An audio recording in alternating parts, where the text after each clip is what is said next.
Meron tayo dito na ano na alugbate, yan may mga bunga yung alugbate. Ayan, pagka ganyan ng mga alugbate, harvestin natin yung mga bunga na yan. Tapos ating papatuyuin.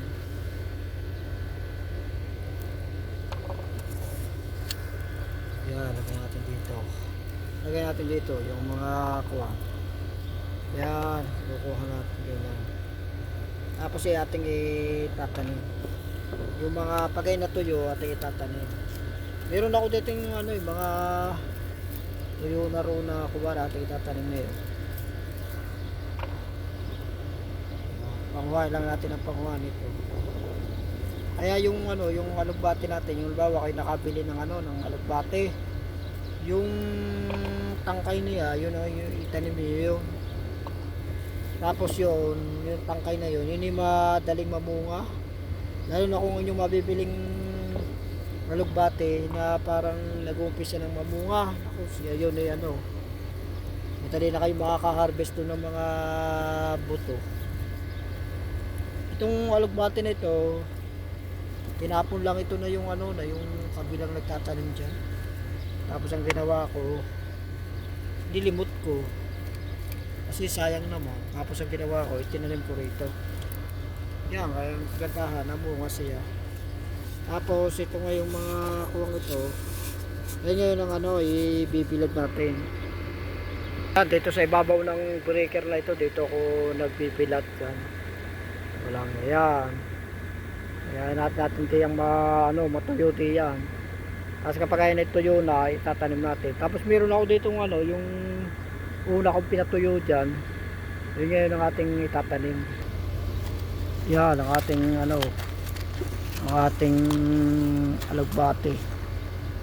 Yan. Tapos lagay lang natin tiya yan. Yan.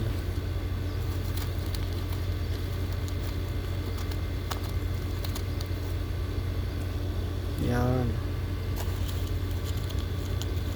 Para magka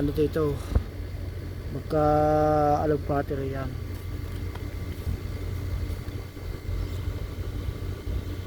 Yan. Tapos tatabunan lang natin kaya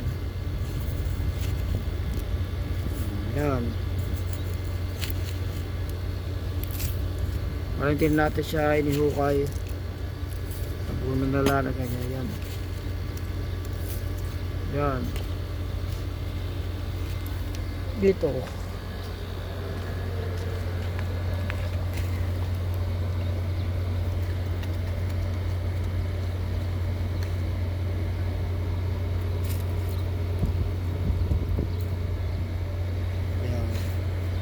agad natin, baka malimutan natin kung saan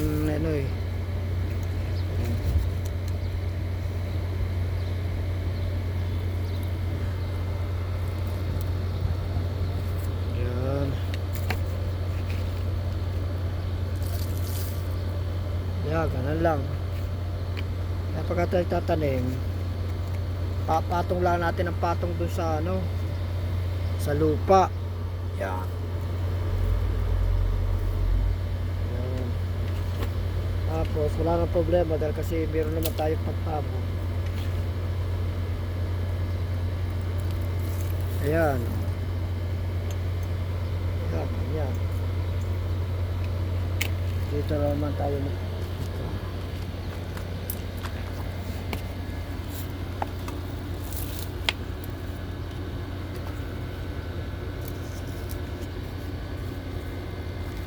yan, parami.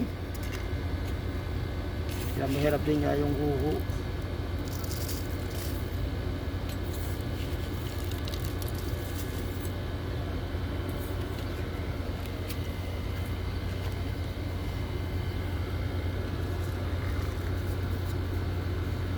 Dito na natin tanim.